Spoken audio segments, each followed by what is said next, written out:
The topic is going to be Islamic finance and investment principles. So, just a disclaimer: we are SEBI registered research analysts, so we have to give any disclaimer before we start. So, none of what we talk is in any way any investment advice, and investments, whatever you make, are subject to market risk. So this is basically a snapshot of our website, and what we are trying to, we are basically, and Zamzam Capital, primarily focused on India and the Indian Muslim community to help them navigate Sharia compliant and ethical investing. We're more focused on the investing side, but Alhamdulillah, my background especially is also there in Islamic finance and banking. We have practically worked in this domains. So I will be sharing my knowledge in those aspects as well. So very briefly about me, I've already been introduced. Alhamdulillah, Allah has given me the opportunity to work in Islamic banking in the Middle East, which is basically the house of Islamic banking and finance. And I got great experience there. Very fortunate. In Kuwait, I worked for Kuwait Finance House subsidiaries in both Islamic finance and Islamic investments. I started my career on Wall Street. Then I've been on the ground in India for about 15 years, trying to set up various initiatives, uh, such as Zamzam Capital itself. I also set up a chit fund company called Zaid Chits, which is the first halal chit fund, registered chit fund in India. I'll be talking about that in this presentation as well. And you all probably would have heard of Rahbar Finance, which is one of the most prominent Islamic finance institutions in India right now. So I was the head of risk management for 3 years as well. We are SEBI registered research analysts. This is our certificate of registration. So without further ado, let us jump into the topic. So when we talk about Islamic banking, Islamic finance, Islamic investment, the first thing to understand is what is Islam. And we know this, of course, but just as good as a refresh this is that Islam is not just religion of worship. Islam involves, not just worship, which is ibadah, but also things like aqidah, akhlaq, muamalat. And when we talk about finance and business, we're talking about muamalat, that is man-to-man activities, where economic activities is only one part of it. You have social activities, political activities. And so when we look at economic activities, there are many things in that as well. But banking and finance, investments, that is one part of it. So this is just a slide for us to understand the big picture. And Sharia is Islamic law, the jurisprudence, how laws are made as per the as per the religion of Islam. And one very common misconception everybody has is we just think Sharia is derived from the Quran and the Hadith. These are the two major sources of the Sharia, not the only sources, which is the what we need to understand, which will be very important, especially when we come to the topic of Islamic finance and investments, because a lot of the issues that come up in Islamic banking and finance investments are contemporary issues for which exact references are not found in the Quran and Hadith. So the scholars, the jurisprudence, the Sharia scholars who make the fiqh, who derive the fiqh from the sources of Sharia, will first look at the Quran Majid, then they will look at the books of Hadith as per their different category, the Sahih Hadith, and then the other types of Hadith. So many books of Hadith are there. And then next they look at ijma, they try to form a consensus if they're not able to find something, or they also use analogy, qiyas, they try to match one hadith or one verse to a modern context where there's analogy is possible. And then you have minor sources, like I will not go over this, but you've probably heard of istisla, istihsan, urf, which is the customary practice, and ijtihad, which is the opinion of a scholar who can make ijtihad. So what is Islamic finance? Islamic finance is basically a term that refers to all those financial activities that do not contradict with Islamic principles based on the Sharia. Anything that is Sharia compliant in the field of finance is part of Islamic finance. So as Sharia compliance is the key basis for an Islamic financial system, The concern for Sharia is paramount. Everything in Islamic finance is subservient to the Sharia. Whatever the Sharia says is the paramount, is the main driving factor. And since Sharia is naturally based, all parts of Sharia is based on ethical principles. Everything in Sharia is ethical. Nothing in Sharia is unethical. You can also say that Islamic finance is also known as ethical finance, is also marketed as ethical finance, I would like to say. But it is not just right to call it ethical finance, but it can also be called ethical finance in terms of its nature. And we all know that Islamic finance is not based on interest. It's a lot more than that. It's not based on speculation. Debt, debt in the form of interest-based debt is obviously prohibited. We will look at all these points later on in this presentation. And a key point is a misconception we have that capital is costless in an Islamic system, that we can take borrowing, we can borrow from without paying any interest means there's a costless. People have to provide capital to us for free, which is not true because such a system will obviously not work. Islam recognizes capital as a factor of production, but does not allow that factor to have a predetermined claim on the borrowing in the form of interest or riba. It cannot be fixed, which is what interest or riba is. So the core belief in Islamic finance is that money in itself is not an asset. It's just a medium of exchange. It is not an asset. It is not a earning asset. And that risk is a key part of any transaction, monetary transaction, business transaction, commercial venture. The transactions should have risk, should be involved, and there should be no financial speculation and uncertainty. This is called maisir and gharar. We'll talk about this also later. And the investor must share in the profits and losses in the business. You cannot have your return fixed, which is interest. Even you cannot guarantee your principal, as we'll learn later on. And there's a hadith which says al-kharaj bil zaman, which means that entitlement of gain is linked to the responsibility for loss. This is a part of the hadith, which means that you are entitled to a gain if you are willing to take a responsibility of a loss as well. So that is the key part of an Islamic financial contract. So another other few key principles is that the product bought or sold must be clear to both parties. There should not be any confusion as what is being bought or sold. The risk and rewards must be clear to both the parties. And obviously, we should not look at any activities that are not socially productive or exploitative, harmful to the society, morally harmful. And selling what one does not own is not permissible. You cannot sell something you do not own and also not which you do not have possession of, right? So this has many practical examples in the modern age, things like drop shipping, for instance. If you've heard of that term, where people sell things on the internet online without actually, they first get the order for it, take the payment, and then order it from another place, another source, and ship it. So that is not permissible because you don't own that before. You need to own something before selling it. Islamic financial system encourages savings rather than borrowing. You live within your means and obviously promotes equitable wealth distribution. So this is like a filter that you have. The Sharia filters. We have a banking and finance needs. On the left, we have the various sources of the Sharia, which we spoke about. And when you put it into the Sharia filter, you add various contracts that are recognized from the time of Prophet ﷺ, things like musharaka, mudaraba, which are partnership contracts, murabaha, which is a purchase, cost plus profit sale, ijara, which is a lease rental contract, istisna, which is another form of sale which is used for manufacturing, salam, which is a forward sale that is permitted in Sharia. It's a type of forward sale which is only permitted, whereas other normal forward sales are not permitted. And Islam prohibits interest, speculation, excessive speculation, right? And gambling. Any transaction where gambling, where the result is not certain, where you're speculating, and the nature of gambling is you pay something, but you may or may not get anything in return. It's clearly prohibited in Sharia. So using this, we look at only investments in areas that are ethical. When we talk about Islamic investments, we'll talk about this in further detail.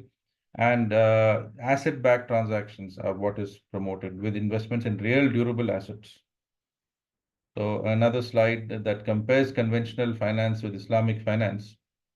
Islamic finance is value-based, interest-free, whereas conventional is interest-based, mainly debt-based financing, even though equity, venture capital, and stock market investments are there in the conventional financial sector, but the bonds and debt financing clearly dominates. Whereas the ideal Islamic finance system, and we're not there yet, has equity financing as the major form of it.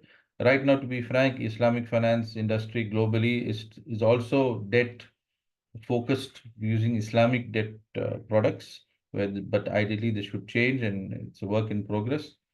Okay. Derivatives are transactions that are products that are not permitted because they're highly speculative based on gambling. So they are permitted. It's a big part of the conventional financial sector, but in Islamic finance, they're completely absent. Right. So we'll now move forward.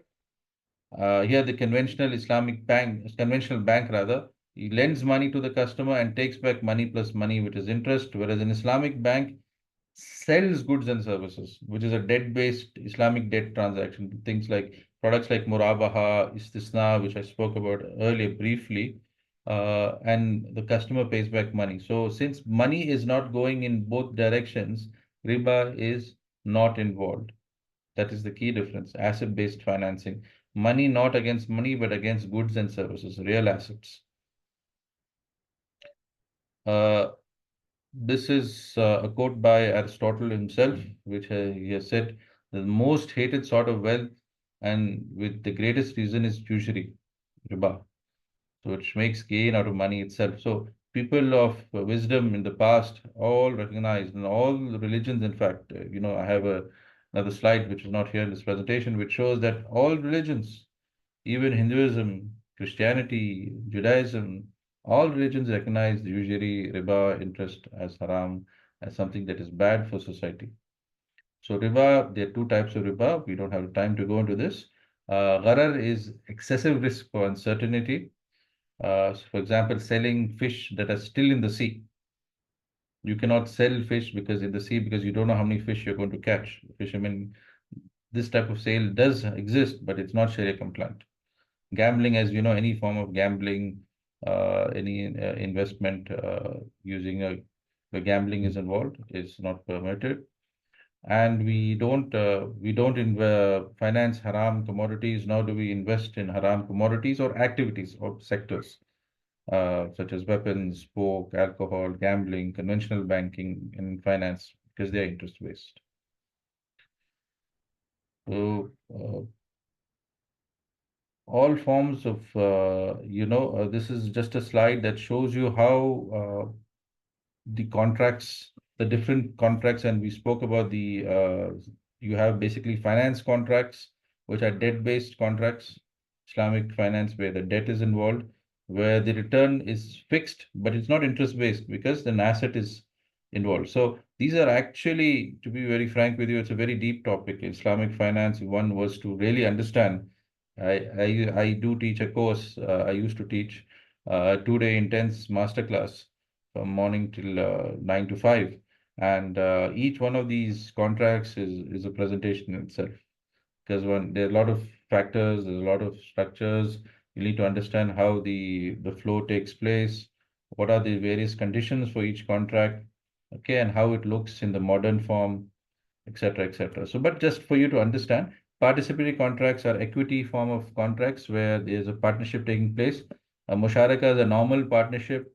A mudharaba is when one person is the investor and one person is the entrepreneur. So they form a contract called mudharaba and they share the profits on a pre-agreed ratio. Losses are completely borne by the investor, not by the entrepreneur. Of course, there are conditions for that as well. Service contracts is where a service is provided and you take a fee for the service, and you can execute Islamic finance in this, like a wakala. In fact, we're going to talk about a practical example of a wakala. Wakala is an agency contract where you take a brokerage commission or any form of a commission is a wakala. and there are other contracts there as well. Finance contracts are briefly spoken, which is more debt-based, where a fixed return, it's like a sale. So you fix the sale amount. Murabaha, for example, you want to sell a mobile phone using Murabaha. Then what you would do is the Islamic bank will buy the phone for the customer, say for 10,000 rupees, and sell the phone to the customer for 12,000 rupees, payable in installments for 12 months at 1,000 rupees a month. So that's perfectly halal. It is not interest. The extra 2,000 is the profit. It's a sale. So that is a Murabba contract, for instance. And to be frank, it can be done by two individuals. Somebody has money, somebody needs fund financing. But if you give them 10,000 rupees and take 12,000, that is riba, sood, haram. But if you say, I'll buy the phone for you and sell it to you, you pay me 12,000, that 2,000 is profit. So you can look at our YouTube channel. There is a video, various videos we have going to launch, and we'll be putting out as we go along. But specifically, there's a video called Learn the Basics of Islamic Finance, where I talk about the four types of Islamic finance products in greater detail. It will be useful if you would like to see that video. And so we've spoken now about finance. Let us also talk about savings, because savings is also a key element of the overall Islamic financial system. And when we talk about savings, I would like to give a brief overview of chit funds, because this, to me, what we found in our research is in an Indian context, chit funds is a very valuable form of finance. In fact, after banks, it is one of the most popular forms of finance in the country, especially in the south of the country, where a formalized chit fund industry exists, south and the west of the country. But all over India, you have some form of chits. It's called various names. So briefly, these are known as globally rotating saving and credit associations, where the saving is done by all the members and rotated amongst them in the form of credit. Okay, in India, we have a Chit Funds Act 1982, so it regulates the industry. And in a survey conducted by Indian School of Business, most households, that is 72%, rank the saving aspects of chit fund most highly. They also value the flexible position of credit and the ability to save for a particular target event, example, marriage, education, etc. So globally, you have chits all over the world. This is just a slide showing what they're called in different places. In India, we have it as chit fund. So it's a key source of savings and credit. Okay, it sort of forces you to save, it compels you to save, which is a very good feature of the chit fund, where you periodically you have to compulsorily save, because if you don't contribute, the other person, people in your chit group will not get the credit, the full amount, the chit what they're saving for, right? And so this gives you a discipline to save, makes it a regular habit. Whereas same thing, if you want to save in your bank account or keep it in your home, you will be not so obligated to save in a particular month or so if you're not able to do so, because nobody else is going to suffer for it. But here in a chit fund, you're forced to save. And people, as I said, they join chits for various, they have end goals for the saving. So if you save only, you can meet these goals in life, such as marriage of your children, education for them, property purchase, or to pay loans that are more expensive that you've taken, to address even business working capital needs, etc. Chit comes in very handy, and simply for any emergency needs, medical needs, etc. Okay, so the way it works is in the JIT system in India is technically you have both the Sharia compliant and non-Sharia compliant method. But in the registered chit fund industry, which is regulated, basically all the chit funds are non-Sharia compliant. They're based on interest, where every month till the end of the scheme, money is collected and lent out internally through a bidding process. The bidding is where the highest bid, the person with the highest bid gets the chit for that month, and the bid is nothing but interest he is paying to the other members, who then get that amount that is bid uh, divided amongst them in that month. So it's basically an interest-based system, but we are able to derive. This is a slide that shows there are various types of chit companies in India. So it's almost like banks. They're regulated by they come under NBFC category, but regulated in the by the state government. So we came up with a Sharia compliant model of chit fund saving scheme, and we ran this for almost 10 years in a company called Zay Chit Funds. We'll talk about that. But we want to highlight the contracts we used. We use a Qarz-e Hasan contract. It's a form of loan. Loan is permitted in Sharia, but only interest-free loan. So we used a combination of interest-free loan and a wakala contract, which I spoke about earlier, a service contract where the chit fund company, ZCF is Z Chit Fund, that was the name of the company, is the agent for E or the subscribers, for which we charge a fee for running the whole operation, collecting the amounts, conducting the chit draws, etc. And legally, this is known as foreman commission. And so the agreement that is there is called a chit agreement, which is nothing but a wakala agreement in Sharia.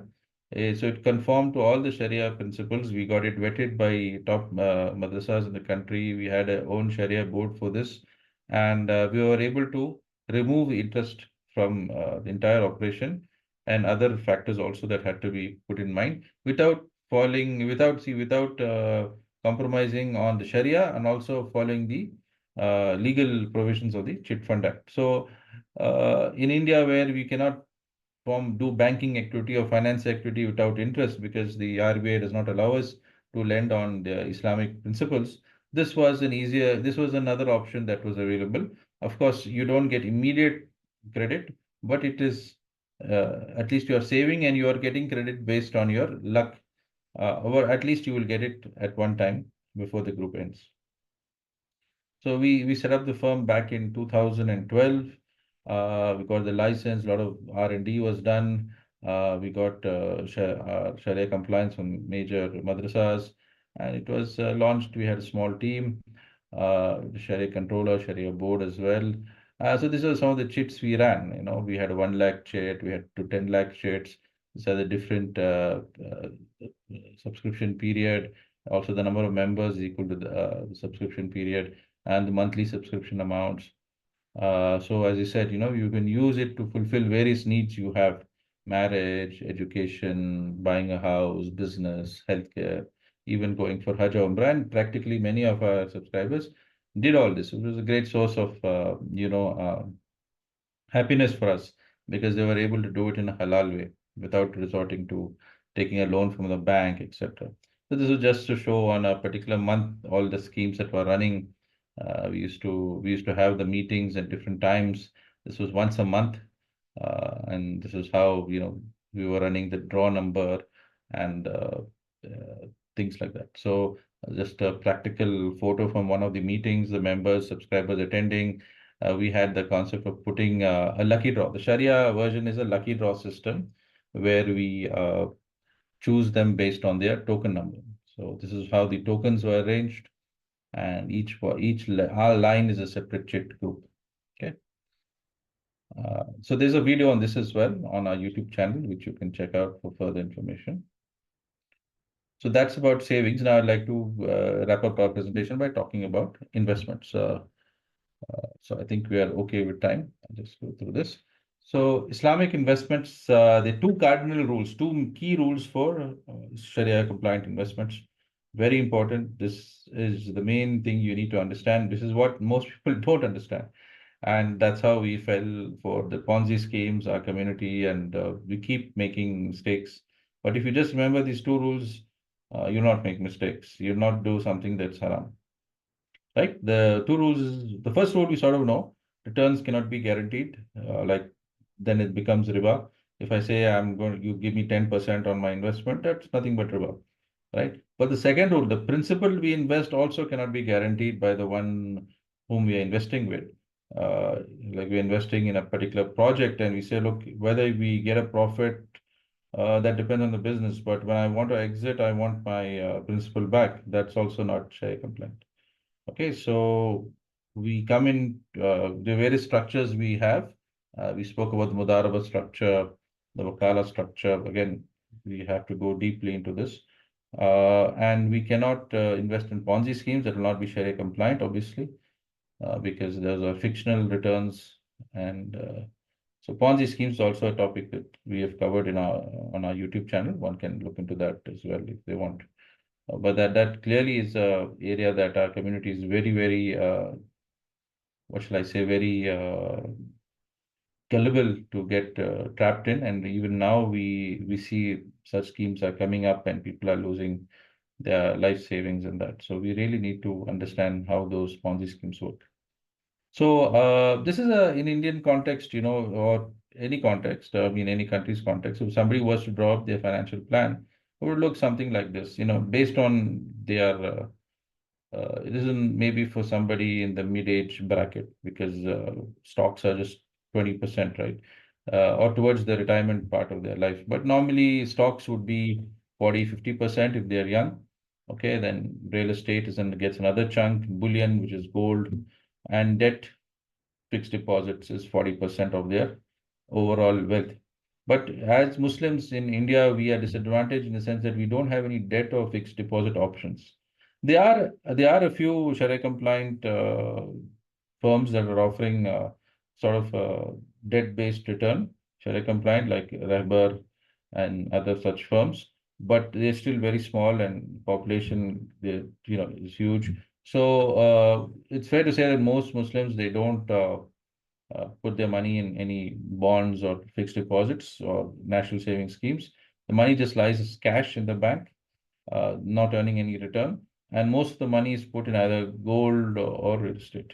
And very little is put in stock markets, because as it is 5, 6%, 7, 8% is the participation rate in the stock markets. It's grown in the recent from COVID, but Muslims are even lesser in this. So this is one of our aims in Zamzam Capital, is to promote stock market investment in the community, because from a risk reward point of view, it gives the best return. So we talk about the stock market and how Sharia screening is done.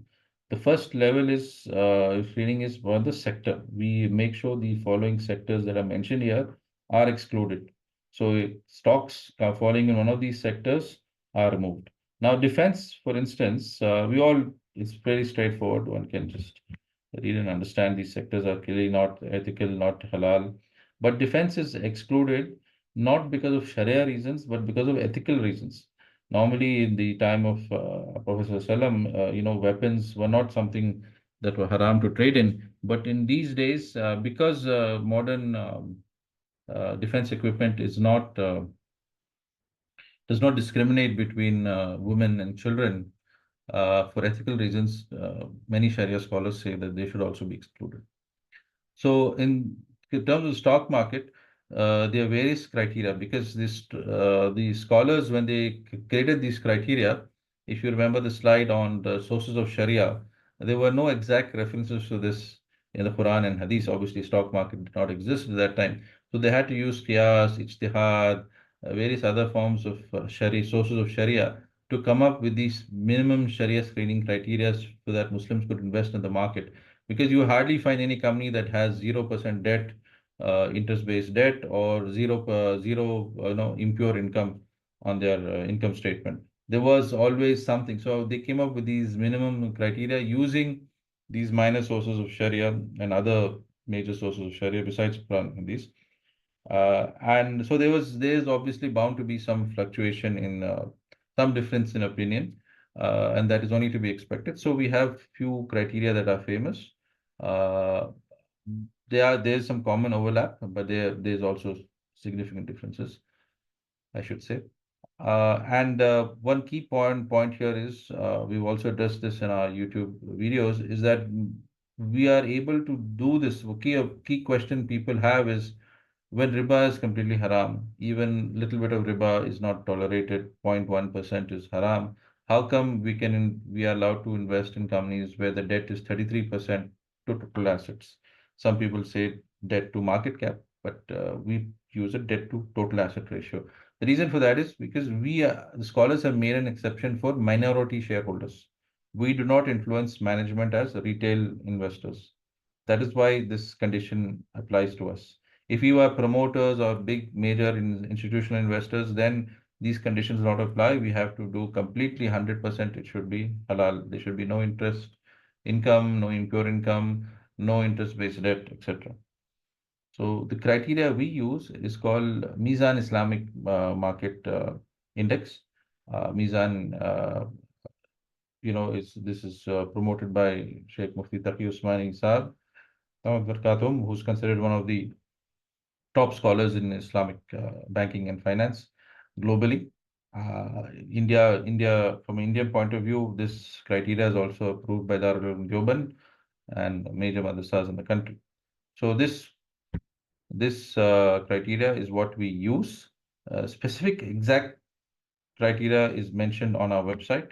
One can look at it over there, and we have a description of each of these criteria over there as well. So one can refer our website for further details.